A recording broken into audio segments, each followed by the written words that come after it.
Y bueno, como les dije, ya está aquí nuestra querida Vania Casasola. Bienvenida. Hola, Buenos días, Antonio Vania. Lamas, ¿cómo están? Estoy feliz de estar con ustedes hoy porque vamos a hablar, obviamente, de la Revolución Mexicana, pero con fotografías de las mujeres en la Revolución. Ok. Y fíjense qué padre, porque vamos a hablar de estas, las conocemos todos y sabemos, las Adelitas, ¿no? Las soldaderas.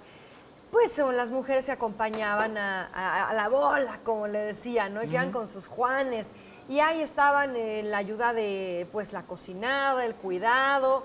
También muchas de ellas tomaron las armas Claro. y participaron de otra forma. Pero vamos a hablar también de aquellas mujeres que participaron desde otra trinchera, desde la intelectual, desde las que hacían prensa. Ayer hablábamos de los Cerdán. Sí. Y entonces, bueno, por ejemplo, Carmen Cerdán era esta mujer súper adelantada a su época, antirreeleccionista de espíritu, que visita a su hermano Aquiles Cerdán cuando, ¿se acuerdan que platicábamos que metan a la cárcel a Francisco I. Madero cuando van a hacer las elecciones? Entonces no tiene la oportunidad de participar en la contienda de una manera justa y tiene que salir huyendo a San Antonio, Texas. Sí. En San Antonio, Texas se reúne con Aquiles Cerdán y es ahí donde Carmen los va a ver. Los va a ver para llevarles recursos para seguir el movimiento y de regreso ella se trae con la cuñada, la mamá y las mujeres que la acompañaban en las enaguas las armas. Sí. Entonces, imagínense Así guardamos la manera así. en la Sí nos que cabe un participan. rifle aquí, ¿no? Sí, sí nos cabe, ¿no? Digo, por eso imagínate aquí, todo ahí, bombacho, pues claro que cabía. Entonces ella va, se trae todo este armamento y justo es cuando va de regreso a su casa que el gobierno hace esta toma del sitio de su casa con 400 militares. O sea, No, qué fuerte. no, hombre, una- Pero ella no estaba en la casa entonces. Sí, sí estaba, era cuando ya llegó a la casa, ya tenían todo ahí, las armas y llegó el gobierno, los ejércitos. Pero mujeres como ella, que aparte también se dedicó a repartir propaganda política, se dedicó a llamar a la gente a unirse al antirreeleccionismo. Y como ella, mujeres como Hermila Galindo, por ejemplo. Hermila Galindo participa de forma activa durante el maderismo. Ella conoce a Carranza después de la Decena Trágica, cuando ya los constitucionalistas entran a la Ciudad de México.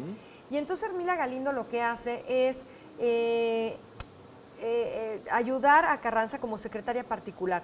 Y entonces ella como secretaria particular de Carranza implementa sus ideas feministas de la época, porque hay que decirlo, de repente decimos la mujer en la revolución y solo nos imaginamos a las Adelitas y a las Claro. soldaderas, pero todas estas mujeres que participaron desde la ideología, que nos ayudaron a construir este imaginario y que de repente hay que darles ese crédito, como Hermila Galindo, que fue la particular de Carranza, tomaba su opinión muy en cuenta y aparte de todo, en 1917, cuando fue el Congreso Constituyente en la ciudad de Querétaro, Hermila es la que propone ante el Congreso que se incluya el derecho, o sea, reconozca el derecho de la mujer al voto, el derecho político a la mujer. Y evidentemente el Congreso dice, no, fíjate que Otro día con más calma. no pasa a ser necesario. Ahorita ahí Carranza, muy amable en el Congreso, le estaba diciendo, es que fíjate que no lo necesitan, están contentas en la cocina, ¿no? Entonces, Pero ya empezaban, pero ¿no? ya empezaba. Y esta- fíjate que a la par de Hermila Galindo, ella conoce a Elvia Carrillo Puerto. Entonces Elvia Carrillo Puerto hace en Yucatán, hermana de Felipe Carrillo Puerto, quien fuera después gobernador, ella activa, política activa todo el tiempo, feminista. ¿Por qué hablar del feminismo? Porque las mujeres en aquella época, las pocas que tenían acceso a una educación superior, de repente tenían la conciencia ya para tener una voz propia y esa voz propia las hacía ser muy juzgadas por la sociedad. Claro. Entonces ellas buscaban estas oportunidades. En pantalla estamos viendo, por ejemplo, Francisco I. Madero con Sarita Pérez de Madero y a León el presidente interino que quedó después de Díaz, ¿no? El que ya recibe a Madero. Fíjate que Sarita incluye en sus filas a María Arias Bernal. María Arias Bernal era una mujer antirreeleccionista, maderista también, que sufrió mucho la muerte de Madero. Era la particular de Sarita Pérez. Ok. Y fíjate que esta mujer se le reconoce y se le conoció después con el mote de María Pistolas.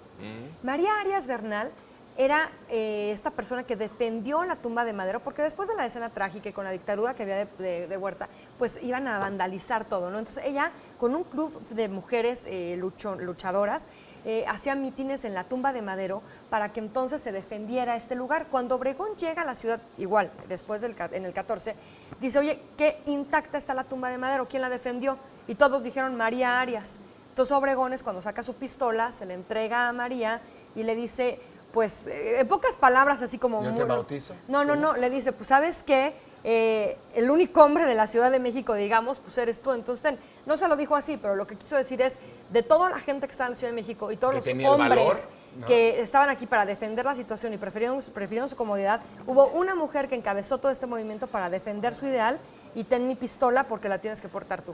Y desde entonces se le conoció como María Pistolas.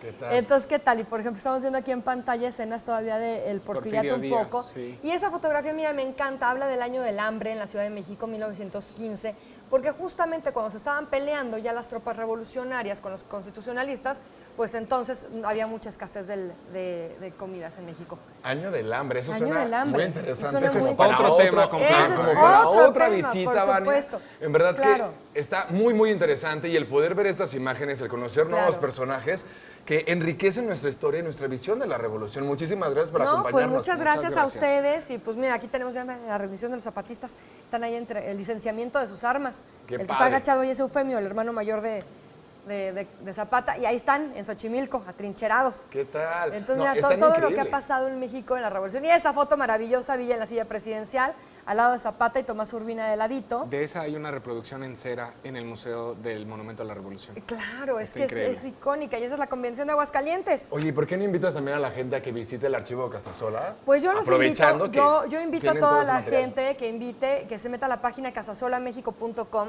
que nos contacte en @archivocasasola o en la tienda en casasolamexico.com. Pueden consultar el archivo, pueden hacer investigación, pueden hacer ediciones. Estamos abiertos a todos los académicos. Por Muchas favor, gracias. llámenos. Va, Perfecto. va, que va, Vania, perfecto, muchas Vania, gracias. muchísimas gracias.